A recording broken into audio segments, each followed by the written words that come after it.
I asked a guest the other day, where do you see bodybuilding going competing wise?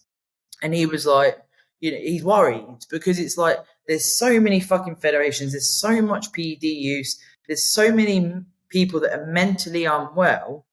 Where does it end? Because to me, it's getting worse. I don't know what your thoughts are.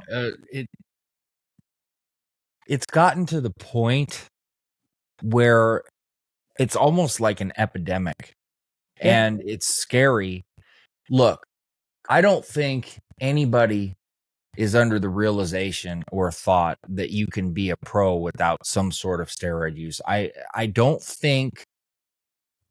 I'd say that 98 to 99% are in the non-delusional category where they understand that that's a fact. But the extremes of what people use and what they have been led to believe that you need to use,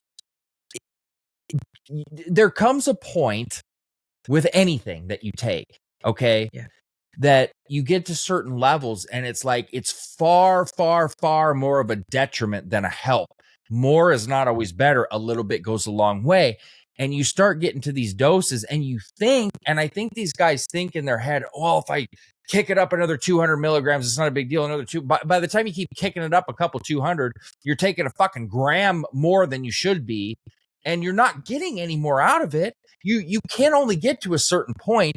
So if you're taking 10 IUs of HGH, which is 8 too many, in my view, or at least 7 too many, what are you actually getting out of it aside from more side effects and more problems? Same with like test or D-ball or whatever. What do you really think that you're getting when you go so high? You know what you're getting? You're getting a shortened life and nothing but a bad quality of life. And for what? That's my thing. For what? And that's my biggest issue. How many people that go get a pro card or compete or whatever, how much money do they actually make out of all of this? And I get it, the accolade is great and you say you're an IFBB pro or whatever the case may be, but if you're blasting yourself full of steroids, taking 10, 15, sometimes 20 years off your life, some people dying within a few years, what are you really gaining from it and what makes it worth it? I don't understand because I'm not there and I get wanting to achieve, but when it comes at that cost, I'm a big risk versus reward ratio guy, especially the older that I've gotten, and I've been able to do that. And that comes from getting myself in trouble, too. But when you break that down, and that's what I always tell people about trend, what's your risk versus reward when you use it? Like what are you going to get and what is it going to cost you? And I'm not talking fucking dollars. What is it going to cost you? Is it going to cost you your sanity? There's a lot of things it's going to cost you. So what is the risk versus reward when I'm talking about shaving years off your life? Is it worth a trophy? Because it's like, and I'll touch on this after I get your thought, because I'll talk to you about because I was a model for many years, and I'm going to talk to you about why it was the biggest farce and one of the fucking most nonsensical things I've ever done. And I'm going to talk to you about like my image of it and what you would think it is, and then what it actually is. But you compete, so where is the line you draw for the risk versus the reward? And I bring this up with the modeling because it's like, there's hundreds of us out there, but there's like 2 that'll get the big campaigns that actually make money. It's like the NBA or playing basketball or sports or whatever, but there's only 0.001% making money. So with bodybuilding, it's the same thing. How many people are Mr. Olympia? How many people are really making it and making the money? So you tell me, because you compete and you're obviously not on that level of crazy PED use or whatever, but what is the risk versus the reward? What do you get with people and when you talk to them, and what do you feel? I mean, in all honesty, most people that I speak to, normally off the back of the podcast or social media, they don't know the risk versus reward. So this is the other end of what you're talking about there. I had David Demasquita, I think that's how I always call him Dynamite, but he came on the podcast. And we did a podcast about masculinization and virilization. Okay, the amount good. of people that, messaged back and said, I'm taking that much Anavar or, some of the stuff we spoke about. my coach has told me there's no side effects. Now, this is where, this is where it's difficult, because you get that point where, I don't know if you get it, if someone talks to you and they've got a coach, it's not for me to necessarily start giving pointers, as it were, and start saying your coach is bad or whatever else. And I could guide them through the podcast by having a conversation with another professional that's able to give advice. But it's a tricky conversation, because when they don't know the risks, right, in their mind, the reward is, well, I'm going to get X, Y, and Z from using something like Anavar, and I'll stop using it after my competition or whatever they've been told by the coach. And they're not maybe realizing overexposures, this is when this can happen. So you might be cool for your first few exposures of it, but over time, overexposures, you start to potentially increase your risks of something like masculinization. So it's certainly that sort of my take on it from a person of influence, as it were, as to what I come across with risk versus reward. When I talk to people directly about going assisted from being natty, I can give them, like it sounds like you do, as much education as possible in regards to, this is potentially what you're going to get. Another thing we have to be honest with as coaches, what is this person's potential? Yeah. Are they going assisted just to go fucking assisted and do a small show? Or do they think they're going to be an IFBB pro, but no amount of PEDs is going to do this? Coaches won't say. They'll just tell people to take PEDs and get a trophy at whatever show. And it doesn't matter about the rest of what their bodybuilding career looks like, because they may not even compete again, right? Right.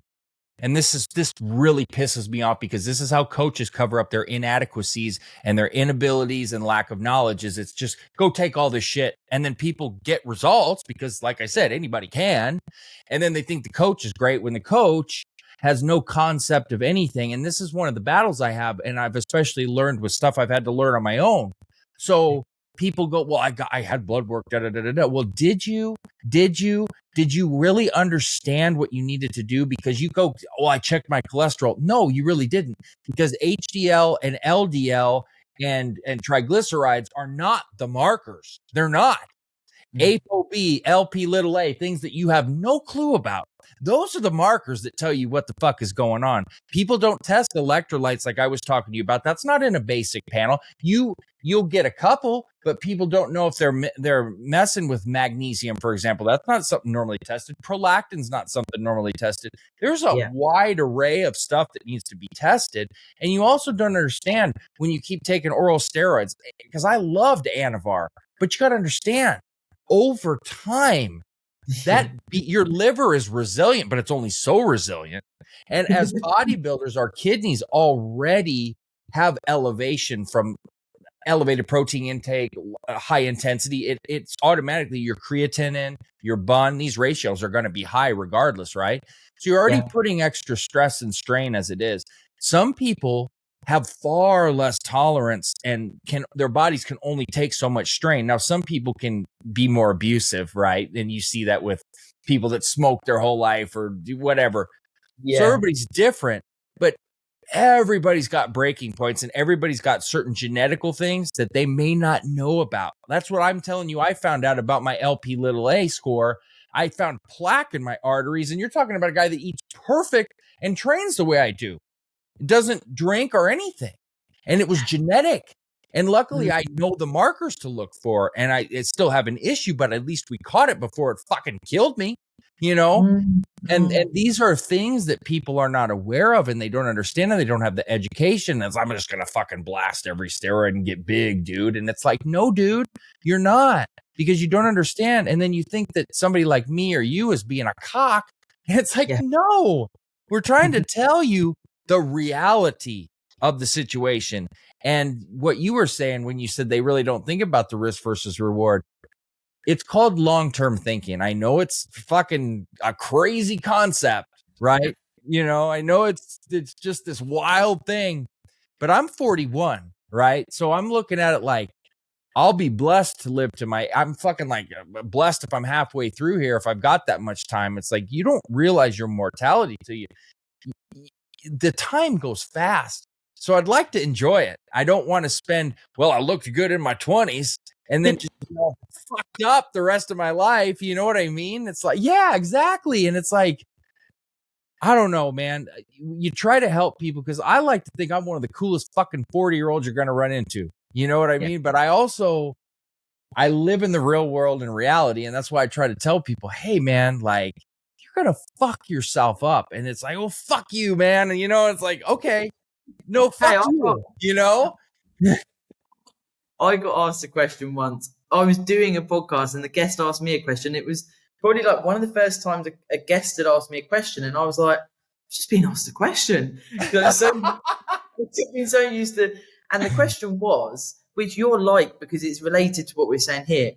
It was Jeff Black. He said, do you believe in the safer use model? Now, I thought he was talking about my use. So I'm like, well, yeah, of course I do. Then he said, no, do you believe in the safer use model for people that are pushing to be IFBB, IFBB Pro, maybe the Olympia? And it got me thinking, and it was like, if you want to be on a level playing field, is the safer use model appropriate for someone that is on stage with someone that is, using higher doses and things like that? And that stuck with me because it was like, if you're going all into this sport and like this mentality of, I am all in, I don't fucking care about when I'm X for age or whatever. I know myself, going into that zone of prep and everything else, and you're in a deficit, your ways of thinking are altered ordinarily, things are happening. If you're getting pretty peeled, of course, would you go, well, I'll deal with it after the competition? And the likelihood is, if you've done, you're getting on your way, your trajectory is very good, your genetics are good, hopefully you've got a good coach, things like that. I don't know how you would actually get inside someone's mind until you're sitting here like we are as you get older to go, you really do need to think about being older, because it's a fucking strong mentality, right? I know.